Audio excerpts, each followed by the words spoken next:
E assim, Divino Mestre Jesus, querida espiritualidade amiga, alicerçados na nossa fé, ainda que vacilante, agradecemos mais uma oportunidade de estarmos aqui, unidos em nome de Jesus, abençoados por esse amor e por esse Divino Mestre que muitas das vezes se faz próximo de nós por tantas existências e nós é que nos distanciamos dele. Semelhante a essa parábola, nós possamos hoje caminhar um pouco mais no sentido da nossa evolução moral e da nossa transformação para que possamos um dia alcançar o verdadeiro entendimento do que é o Evangelho do Cristo e que esse amor possa iluminar os nossos corações e o nosso entendimento. Graças a Deus.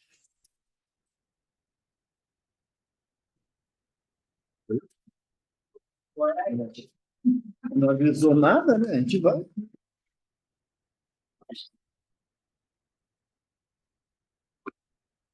Tá bom? Estejamos com nossos corações abertos para recebermos as bênçãos que Jesus infinitamente dirige para todos nós. O Mestre, ele nos ensina que não existe privilegiado à luz da lei de Deus. Existem responsabilidades assumidas por ouvirmos as palavras que o Evangelho nos propõe e nos fazem refletir sobre a nossa conduta mediante a aprendizagem que foi feita. Porque é da lei que a luz se faça sobre todos, mas não quer dizer que todos se sintam clarificados por ela. A luz do Evangelho, a luz da lei de Deus, ela ampara a toda a criação. O Mestre fala para a gente, Deus faz com que a chuva caia sobre o justo e o injusto, e o sol brilhe sobre o bom e o mal. Dessa forma, toda a criação do Pai Celestial é amparada e beneficiada pela lei de amor. Agora, a questão é como cada um de nós vamos nos sentir envolvidos por essa lei, por essa vontade ininterrupta de Deus de nos amparar, de nos abençoar. No texto do Evangelho, vez e outra vem uma palavra colocada como desgraçados, não é? E analisando esse termo, eu fui buscar lá no original francês, eu não falo nada de francês, gente, nada, mas eu fui ver o que estava lá nessa palavra, e a palavra que está nesse texto, no original francês, é bastard, colocando a pessoa numa condição moral, social, bastante inferior, bastardes. E se fosse traduzir para o português da forma literal, seria colocada como os bastardos, ou seja, aqueles que não fazem parte daquele grupo familiar na figura de filho. Antigamente tinha muito termo, quem tinha algum filho fora do casamento, esses filhos eram chamados de bastardos. E como a gente sabe que à luz da lei de Deus ninguém fica fora da paternidade divina, da filiação divina, então alguns autores à época sugeriram o termo infeliz ao invés de desgraçado. Por quê? Desgraçado é aquele que está fora da graça. É possível alguma criação de Deus ficar fora da graça de Deus? Não. Nós podemos obstaculizar essa graça sendo oferecida a nós e cabe a cada um de nós aceitar ou não. Mas que a graça permanece, sim, ela vai permanecer porque Deus fala no Jesus que é infinitamente bom e justo e misericordioso. Então, quando determinados termos que são colocados, a gente tem que fazer uma reflexão sobre eles, porque a proposta do Evangelho é nos fazer refletir. Porque durante muitas jornadas, muitas existências, nós sabemos que temos a oportunidade de aprender, de estudarmos o Evangelho de Jesus. Agora, a possibilidade da reflexão, ela se baseia nessa pergunta do mestre, que foi lida, em relação ao sacerdote que o busca tentar no que sentido? Ver se Jesus vai dar alguma resposta que seja mais de cunho pessoal e não de cunho da moral que a lei de Deus imprime, e quando o sacerdote pergunta o que deve fazer para possuir a vida eterna. E possuir é diferente de ter, possuir é de posse, é minha e de mais ninguém. E Jesus, compreendendo essa intenção do sacerdote de dar uma ideia de que o reino de Deus ou a vida espiritual é uma posse que ninguém pode tirar, Jesus pergunta para o sacerdote o que está escrito na lei. Como leis? É como se perguntasse a cada um de nós qualquer texto do Evangelho e buscasse individualmente a interpretação acerca daquela frase que foi lida, que foi analisada. E, evidentemente, que a doutrina espírita ela nos favorece essa análise. Toda casa espírita promove cursos, promove palestras com o objetivo de que nós tenhamos condições de analisar o que nós estamos lendo. Raul Teixeira diz para todos nós, é um palestrante espírita lá de Niterói, bastante conceituado no movimento espírita pela seriedade do trabalho que desenvolve, ele diz que o espírita que não lê é obrigado a acreditar em tudo que lhe falam. E aquele que está aqui à frente da tribuna falando, ele não tem nenhuma capacidade maior do que daqueles que estão ouvindo. Nós todos estamos no processo de aprendizagem. Então, quando Jesus pergunta ao sacerdote e nos pergunta também o que está escrito na lei, como leis, o que você entende da lei que Jesus afirma, sendo aquela que Moisés nos trouxe lá no alto do Tabor, que a gente denomina como os 10 mandamentos, que está escrito ali, como que a gente vai interpretar essa lei? E a questão nossa, a dificuldade da gente é justamente em relação à interpretação, porque já temos condições intelectuais de ler e guardar aquilo que nós lemos na nossa memória. Então, quando o sacerdote diz que amar a Deus sobre todas as coisas, de todo teu espírito, de todo o teu coração e com todas as tuas forças. É uma explicação que o sacerdote coloca ali, que ela tem uma representatividade muito grande para o indivíduo, para o espírito como individualidade. Amar a Deus de todo o teu espírito é que é o princípio inteligente do universo, todos os teus desejos como espírito, todos os teus desejos sejam encaminhados pela vontade, pela lei de Deus. E nós sabemos que é uma lei de amor, justiça e caridade. Então, se as tuas ações enquanto espírito imortal não for movida pela lei de justiça, amor e caridade, você ainda não cumpre uma parte do primeiro mandamento. E diz, de todo o teu coração. Para o povo hebreu, o coração não é a sede do sentimento, mas das ações. Por isso que Jesus fala que a boca fala do que o coração está cheio. Se você deseja o mal para alguém, é que o repositório desse mal é no seu coração. Se a tua palavra é de uma crítica, quanto mais a atitude de todos que estão ao teu redor, é porque você, no teu íntimo, você é assim. Embora possamos fazer aquelas expressões de paisagem, que está tudo bem, tudo maravilhoso, mas no nosso íntimo somos um vulcão prestes a entrar em erupção. Então, amar a Deus de todo o teu coração é que no seu coração seja a sede real das tuas ações no bem. Jesus, lembrando a palavra de Isaías, diz que essa geração me ama com a boca, mas mantém o coração longe de mim. Quer dizer, nós falamos muito bem do Evangelho, mas ainda não trazemos o Evangelho dentro do nosso íntimo, a ponto de fazer como o Mestre nos propõe, perdoar não 7 vezes, mas 70 vezes 7. E Emmanuel esclarece para a gente, através de Chico, que perdoar 70 vezes 7, o mesmo erro no mesmo dia. Amanhã começa do zero de novo. Não adianta querer ficar contando que 490 vezes, 489, quando amanhã eu vou me vingar de tudo que ele me fez, ela me fez. Não, não é a proposta. A proposta é 70 vezes 7, no mesmo dia, o mesmo erro. Se o erro mudar, começa a contagem de zero. Ou seja, é a proposta do perdão incondicional. Então, se Jesus nos propõe isso, é porque eu tenho que interiorizar isso no meu coração.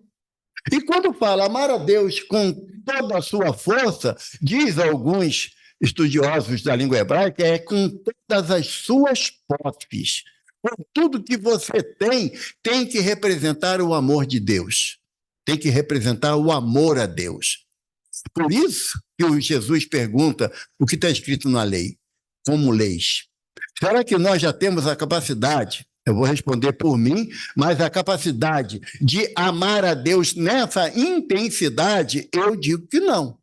Porque eu ainda não me conheço o suficiente para que o meu amor a Deus seja superior à minha condição de espírito imortal, na minha condição de trazer no meu peito o coração sempre aberto a ajudar ao próximo, a servir ao próximo, e de todas as minhas forças, porque às vezes eu reúno as minhas energias criticando alguém, apontando o erro de alguém. Isso seria bom se fosse uma vez ou outra, né, Murilo? Mas quando é uma ação, quanto mais, costumeiramente, eu critico, eu sempre analiso o erro que o outro está cometendo, então nós entendemos que ainda estamos longe desse entendimento que o mestre nos propõe, e o sacerdote não soube colocar para Deus, para Jesus, nessa intensidade. Mas Jesus, não satisfeito, espera a continuidade do sacerdote. E o sacerdote fala, e amar ao próximo como a ti mesmo.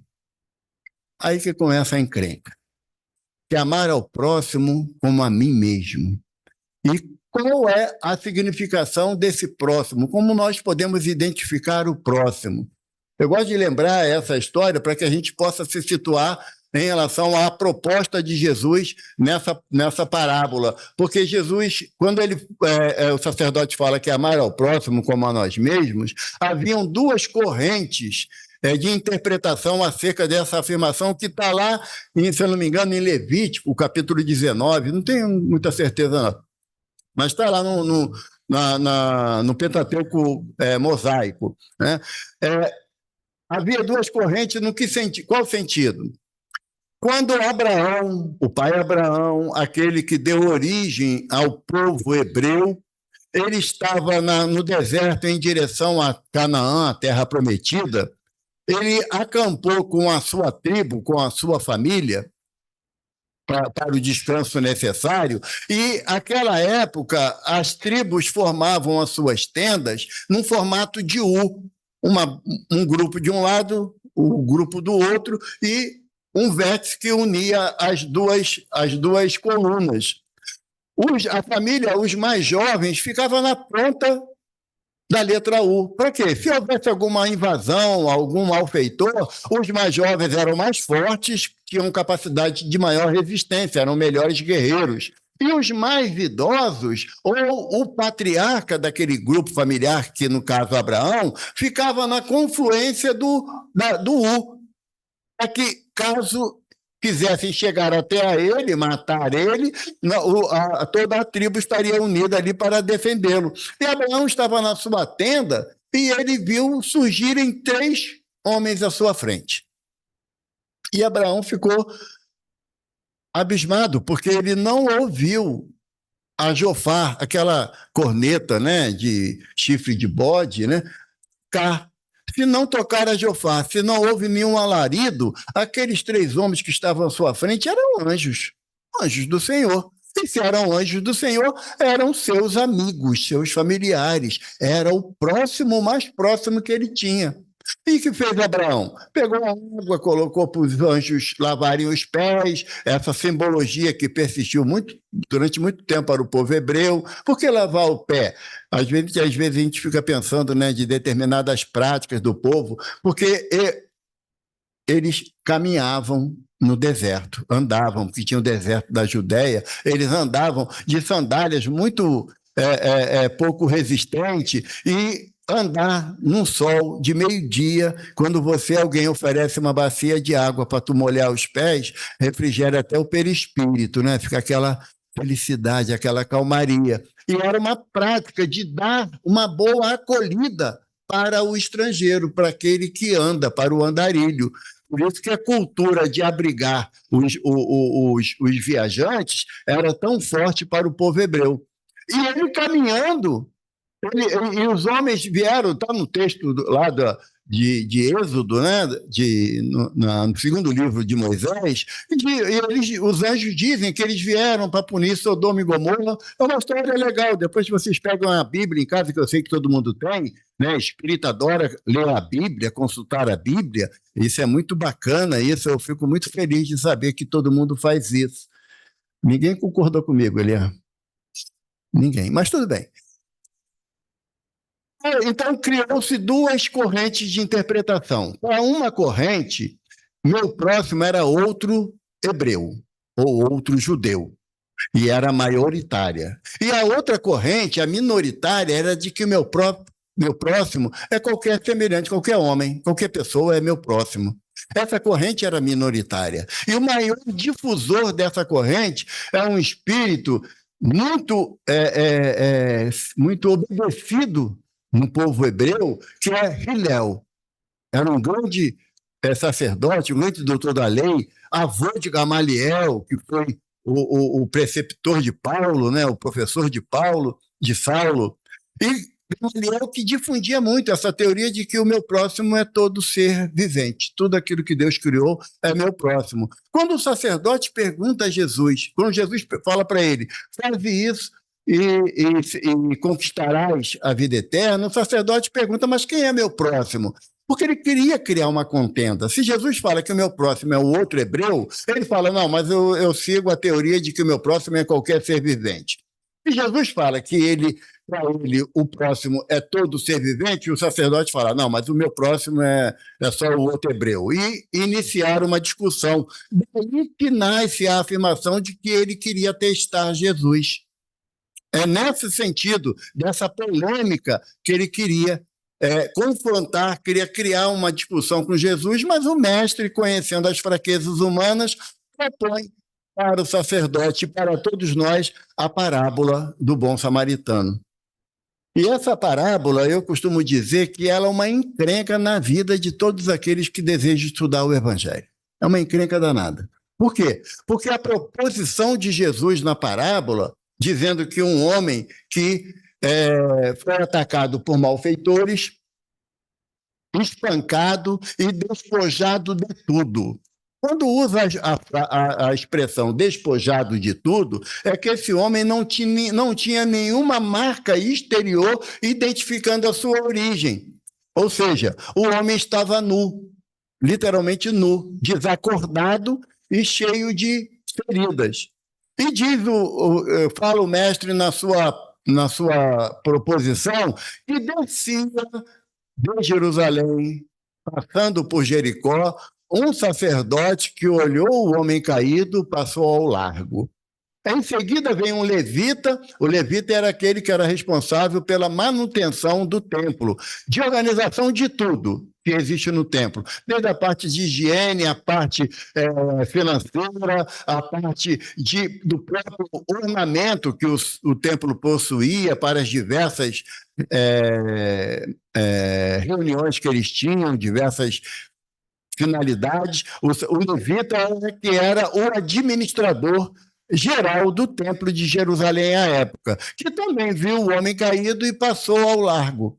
Vem um samaritano viajante, um homem que viajava da Samaria. Por que sabia que era samaritano? Pelos trajes dele, que eram bem peculiares. Tanto que um samaritano identificava um judeu, como o judeu identificava o samaritano apenas pelas roupas. E aquela época era muito... Hoje ainda existe lá na região do Oriente Médio aqueles mais ortodoxos nas suas crenças que se vestem ainda como no século I da era cristã. Mudou muito pouca coisa para muita gente lá. Então era fácil identificar quem era aquele que vinha em viagem e vendo o homem caído, diz o texto do Evangelho, foi tocado de compaixão. E se aproximou do homem, jogou vinho e azeite sobre as feridas, que eram os elementos, o vinho era usado como asséptico, né, para fazer a asepsia da ferida, e o azeite ele protegia a ferida de mosca, para não dar bicho. sabe?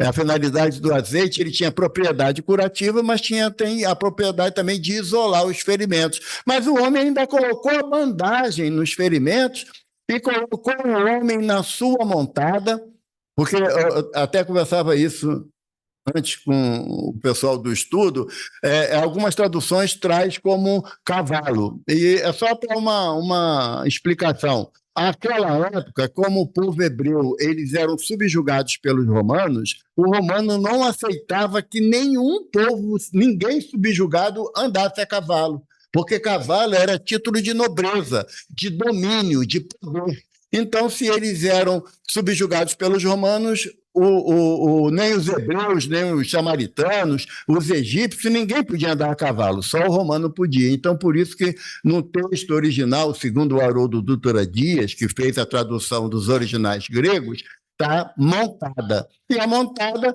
pode ser um camelo, pode ser um asno, um burro, não importa o animal de tração que seja utilizado. E o homem pegou homem caído, o samaritano pegou o homem caído, botou em cima da sua montada e levou para uma hospedaria. Lá chegando, pediu ao hospedeiro que tratasse do homem e deu a ele 2 denários.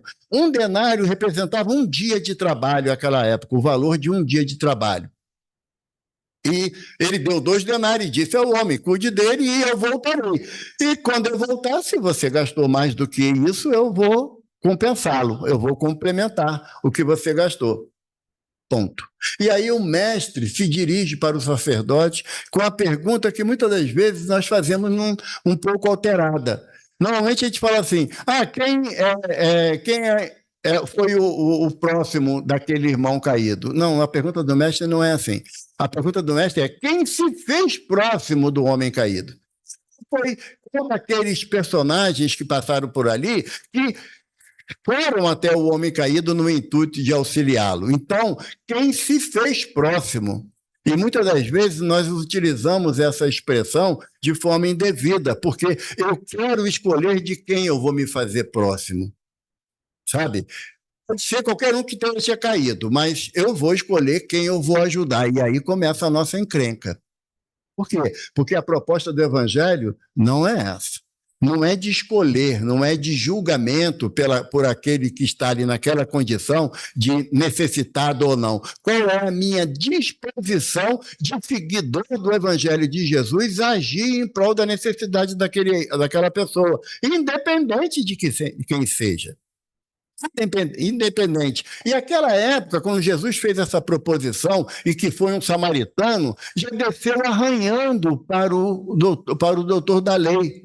Porque é a mesma coisa que você chegar hoje, Dani, e você vê que tem um irmão que ainda utilizando-se os meios do tráfico de drogas, usando da violência que ele julga necessário, e esse homem, esse traficante que a gente usa a expressão, é que está ajudando alguém caído.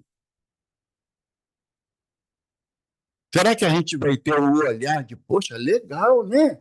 Puxa, viu? Ele agora está ajudando, não importa qual é a condição dele, moral ou social. A gente vai falar o quê? Esse é fingimento, deve estar arrependido das besteiras que foi, agora está ajudando ali caído. É essa a grande questão que a parábola do bom samaritano vem nos fazer refletir. O mestre não dá a oportunidade de julgarmos a conduta de ninguém nessa parábola, nem do sacerdote, nem do levita e nem do samaritano. Porque o samaritano, ele foi movido de compaixão. E quando é que nós nos permitimos ser movidos de compaixão por alguém que está passando por uma dificuldade muito grande? Em que momento nós abrimos o coração para ouvir aquela voz íntima de amar a Deus sobre todas as coisas e ao próximo como a ti mesmo? Em que momento? Quando é que nós queremos analisar as questões e avaliar que na parábola apenas o samaritano é gente boa? Porque Jesus não diz que o sacerdote não ajudou, ele não diz no texto que o sacerdote não ajudou porque não quis e o levita também não ajudou porque ele estava com nojo da situação. Ele não diz, ele só diz que passaram ao largo. Por que ele coloca a figura do sacerdote e do levita? Puxa, agora o braseiro para o nosso vespeiro. Bom, quem é que tem mais consciência do Evangelho? Nós que estamos aqui estudando ou os irmãos que estão ali no tráfico de drogas? Quem é que tem mais conhecimento? E de quem mais vai ser cobrada a atitude da indiferença pela dor do outro? Eu grafei uma frase que me foi dita que me causa vergonha, mas a frase é assim: enquanto qualificarmos o próximo com adjetivos pejorativos, não entendemos a proposta de Jesus na parábola do bom samaritano. É um cracudo, é um viciado, sabe? E a gente fala isso com uma arrogância tão grande como se a gente fosse melhor do que eles, sabe? É um bandido, é um miserável. A parábola do bom samaritano não manda a gente julgar o comportamento de ninguém. Diz apenas que se você abrir a possibilidade de você ser impulsionado pela espiritualidade, você vai ajudar, independente de quem seja a pessoa, sem fazer juízo de valor. Quando eu faço juízo de valor, eu estou invariavelmente contrariando uma orientação do mestre que não julgueis para não ser julgado. O que nos impede de praticar a caridade? Só o desejo de ter compaixão. Só isso. Porque a caridade ela não está especificada em valores ou em quantidades de ação. Então, um irmão chegou para Chico, lá em Uberaba, e falou assim: eu gostaria muito, Chico, de colaborar aqui na casa com qualquer tarefa. Aí o Chico falou assim: meu filho, amanhã é sexta-feira e nós preparamos o sopão. Vem para cá. Tem sempre uma faquinha amolada para descascar batata, cenoura, chuchu, cebola. Sempre tem. E quanto tempo leva, Chico? Vai depender do número de colaboradores, né? Quanto mais vier, mais cedo termina. Mas normalmente começa depois da reunião pública, mas assim, começa umas 11 horas da noite, termina lá para as 2 horas da manhã. Chico, não dá. Não dá. O Chico, meu filho, eu sei que não dá. Porque é do desejo de cada um, da intensidade de ajudar. Porque quando você quer ajudar, você não olha a condição daquele que está precisando de ajuda, você não olha, simplesmente faz. Simplesmente faz. Emmanuel tem uma página no livro Coragem. Eu costumo dizer que o seu Emmanuel, às vezes, traz umas páginas para envergonhar a gente, né? Essa, para mim, é uma. Se me permite, eu vou ler a página. Conta-se que Jesus, após haver lançado a parábola do bom samaritano, se alguém se identificar com essa parte do texto, não fique envergonhado. Entraram os apóstolos no exame da conduta dos personagens da narrativa. E porque traçassem fulminativas reprovações em torno de alguns deles, o Cristo prosseguiu no ensinamento para lá do contato público, naquele momento que ele ficava reunido com os apóstolos, né? Em verdade, acentuou o mestre, referindo-nos ao próximo, ante as indagações do doutor da lei, à frente do povo, a lição de misericórdia tem raízes profundas. Quem passasse irradiando amor na estrada onde o viajante generoso testemunhou a solidariedade, encontraria mais amplos motivos para compreender e auxiliar. Além do homem ferido e arrojado ao pó, claramente necessitado de socorro, teria cuidado de apiedar-se do sacerdote e do levita. Mergulhados na obsessão do egoísmo e carecentes de compaixão, simpatizar-se-ia com o hoteleiro, endereçando-lhe pensamentos de bondade que o sustentassem no exercício da profissão. Compadecer-ia dos malfeitores. Já pensou em fazer prece por quem te assaltou? Hein? Logo aquele iPhone que tu demorou tanto a comprar. E o cara chega, com a arma em punho, Aí você, meu irmão, vai na paz de Deus, que nosso Senhor te abençoe, para que você abandone essa vida de crime que vai te trazer sofrimentos muito grandes. A gente faz isso. Feliz, tomara que a polícia te pegue ali na esquina e te arrebente no couro para tu aprender, safado, sem vergonha, né? Mas vamos lá. Compadecer dos malfeitores, orando por eles, a fim de que se refizessem perante as leis da vida. E, tanto quanto possível, ampararia a vítima dos ladrões, estendendo igualmente as mãos operosas e amigas ao samaritano da caridade, para que se lhe não esmorecesse as energias na tarefa do bem. E diante dos companheiros surpreendidos, o mestre rematou: para Deus, todos somos filhos abençoados e eternos. Mas enquanto a misericórdia não se fixar nos domínios do nosso coração, em verdade, não teremos atingido o caminho da paz e o reino do amor. Enquanto nós analisarmos a parábola do bom samaritano como eles, e não nos colocasse na condição dos diversos personagens, nós vamos ter muita dificuldade de aplicar a parábola na nossa jornada. Porque nós temos um crivo de crítica muito intenso sobre todas as atitudes do nosso semelhante, todas. Em muito poucos casos, nós damos ao nosso companheiro de jornada o direito de não fazer da forma que eu entendo. Muito poucas vezes. E quer ver uma coisa que mais machuca o meu orgulho, Camila? Sabe o que é? É quando, vamos dizer, eu tenho uma diferença muito grande com o Joelmo. Você nem sabia, né, Joelmo? Porque não é verdade. Mas digamos que eu tivesse uma diferença muito grande com o Joelma. Sabe aquela diferença de você implicar só com o olhar? Por que está me olhando assim? Sabe que eu não gosto dela. Sabe? E quando ela toma uma atitude certa e eu tenho que concordar que ela está certa, eu estou errado. Hein, Regina? É doloroso, não é? É doloroso, mas é isso que o Evangelho me propõe. Esse ensinamento, porque o que Jesus perguntou ao sacerdote? Quem se fez próximo do homem caído? E o sacerdote respondeu o quê? Aquele que teve misericórdia. Aí Jesus falou, vai e faça igual. Porque a análise do comportamento não é do outro, é minha.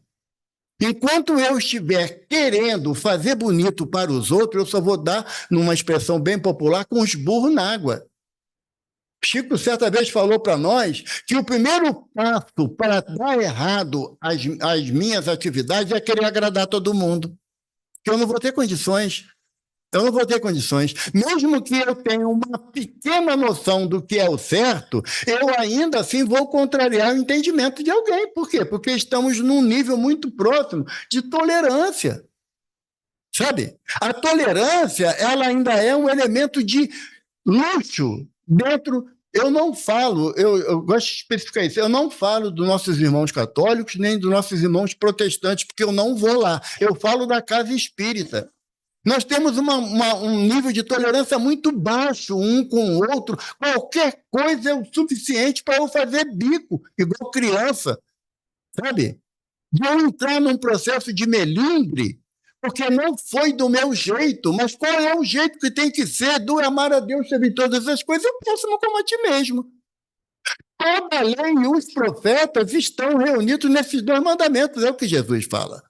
Então, quando eu começo numa exigência descabida, poxa, não custava nada o sacerdote parar, né? Ele tem um conhecimento da lei, ele fala da Torá lá no templo, custava ele parar para atender a necessidade do homem caído? Não custava. Poxa, o levita, para ele poder servir ao templo, ele tem que ter conhecimento da lei, porque tem determinadas regras de conduta que tem que ser observada. Custava ele parar? Não, não custava. Não custava. Agora, poxa, o samaritano, logo esse ser desprezível, porque quando a gente não gosta de alguém, quando nós identificamos na pessoa todos os arquétipos negativos da sociedade humana, sabe por que a gente faz assim? Porque estão dentro de nós. Porque eu só sei falar daquilo que eu conheço. Evaldo, fala agora em árabe aqui. Não vai sair nada.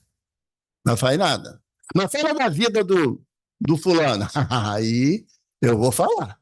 Por quê? Porque todos os erros que o fulano comete, eu me identifico com os erros o suficiente para criticar ele nas atitudes que ele está tomando, como é o que Jesus fez aqui na parábola.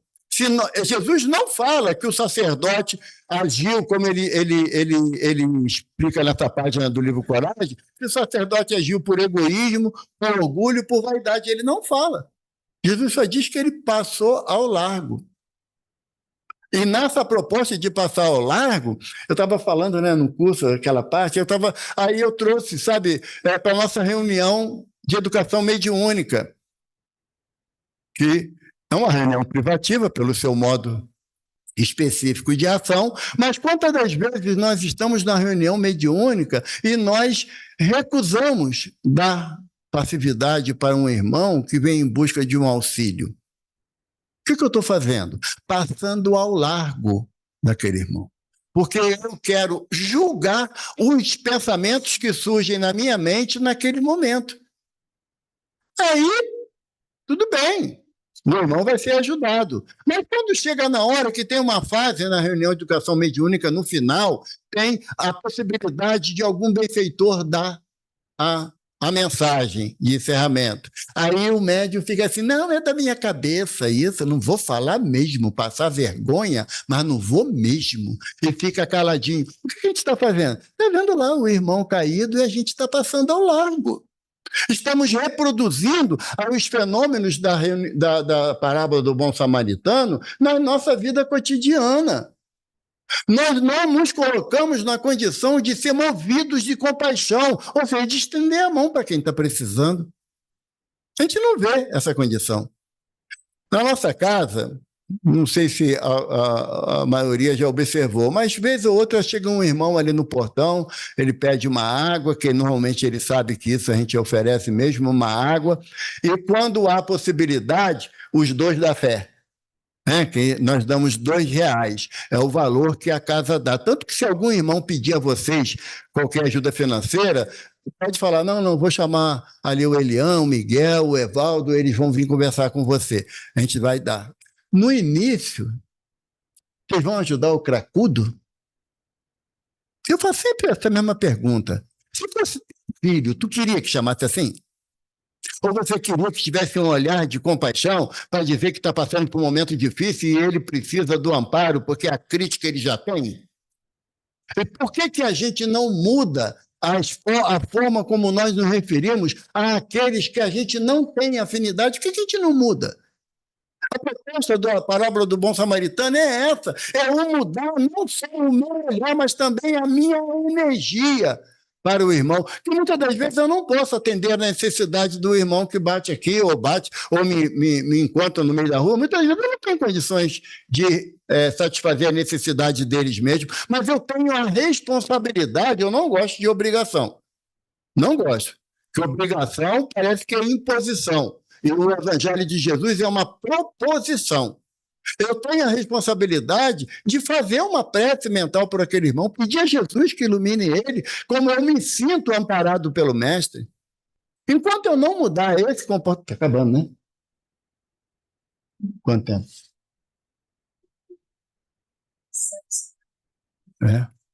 Então tá.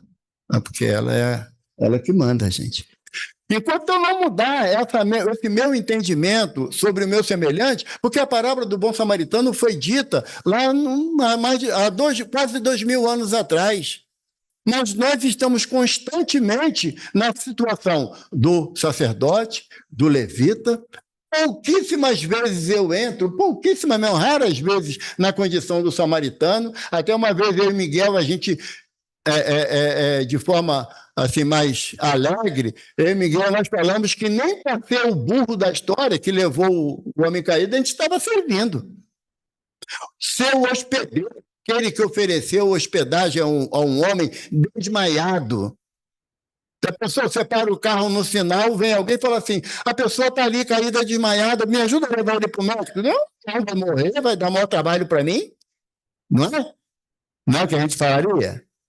Será que a gente teria coragem? É coragem, a coragem. Não, bota aqui no carro que eu vou levar ali para o hospital mesmo. Vou levar para a UPA. Será que a gente faria isso?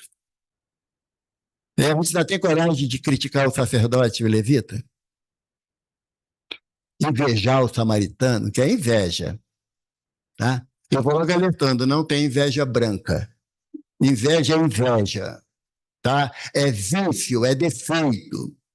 Tá? Chico dizia que o defeito que ele mais tinha medo de contrair era da inveja.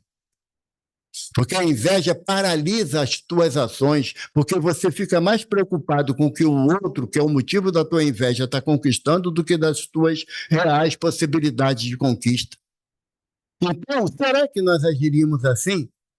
Será que a gente teria coragem de pegar alguém, seja lá quem for, tá? As condições sociais mais precárias que for, colocar no teu carro, que tu acabou de lavar, para levar para o Lourenço Jorge, para a UPA, e chegar lá e falar assim, olha, aqui é meu telefone, se precisar de alguma coisa, pode me ligar que eu venho. Não sei se vocês já tiveram a oportunidade de ter que ligar para bombeiro para socorrer alguém numa necessidade. Aí o bombeiro pergunta assim, que atende o telefone, qual é o nome do senhor? Que no telefone eles têm na tela. O que eu já ouvi de gente mudar o nome, mas ele se engana, porque o telefone está gravado lá. Sabe? E olha que o bombeiro precisa de um nome para ele colocar na ficha lá de socorro que vai fazer a pessoa. Então, a proposta dessa parábola é de nós interiorizarmos ela. Em que situação não dá para se colocar do homem caído, tá? Essa não dá, que teoricamente é a parte mais fácil da parábola, que está desacordado, está nu, então não tem identificação. Mas eu tenho que me colocar na situação do sacerdote, do levita, do samaritano e do hospedeiro. Eu tenho que me colocar nessas 4 posições. E tenho que ter sinceridade comigo. Eu poderia falar para vocês aqui que eu sou samaritano na intensidade da expressão que a parábola propõe. Só que eu estou falando que eu sou um ser abjeto para aquela sociedade. Porque o samaritano, para eles falavam do samaritano, e tem essa expressão no Evangelho, eles cuspiam e chamavam de raca. Ele é um ser nojento, desprezível, que deveria deixar de existir na sociedade. Aí será que eu ainda assim queria ser o samaritano da parábola? De ter feito uma atitude louvável, mesmo que toda a sociedade possa me execrar, me injuriar? Porque a gente, quando fala do samaritano, a gente fala da ação dele naquele momento. Mas como ele é visto naquela sociedade de então? Lembra da parábola, dos 10 leprosos que Jesus limpou? Voltou só um. Quem era um que voltou? Samaritano. Jesus escolhia o termo samaritano para exemplificar aquele que a sociedade hebraica da época denotava ser alguém de péssima qualidade. E como é que a gente se refere com determinadas situações sociais de alguns irmãos? Então, a parábola do bom samaritano é para começar de mim, que estou ouvindo o que eu estou falando, é começar a analisar a minha conduta na sociedade que eu estou inserido. Quem eu pretendo ser? Quem eu pretendo ser? Porque eu não posso dizer que sou. Porque o sacerdote, apesar de não ter ajudado, ele poderia fazer muito bem a muitas pessoas. Naquele momento, ele não se viu com necessidade de fazer. O levita também. Quantas vezes a gente ajuda na rua algumas pessoas que nos pedem e outras vezes não ajudamos? Será que nós seremos apenas analisados pelo que não fizemos, mas o que fizemos também vai contar alguma coisa? Diz o Evangelho segundo o Espiritismo que sim, que mesmo que faça o bem com ostentação, alguma coisa será contada em teu favor. Então, que nós analisemos o Evangelho de Jesus, mas nos colocando naquela condição que o Mestre está nos trazendo. Deixa de ter o olhar para eles e passa a ter o olhar para nós, para dentro de nós. E aí nós vamos saber E te garanto que muitas das vezes eu preferiria ser o homem caído, porque está inconsciente, não dá para ele explicitar de onde veio nem para onde ele ia, ele só sofreu uma ação indevida e foi socorrido. Mas também não sabemos se depois que recobrou a consciência, se ele foi agradecido ou não, porque o samaritano não estava preocupado com isso, ele estava preocupado de nutrir a necessidade do irmão. Que Jesus nos abençoe.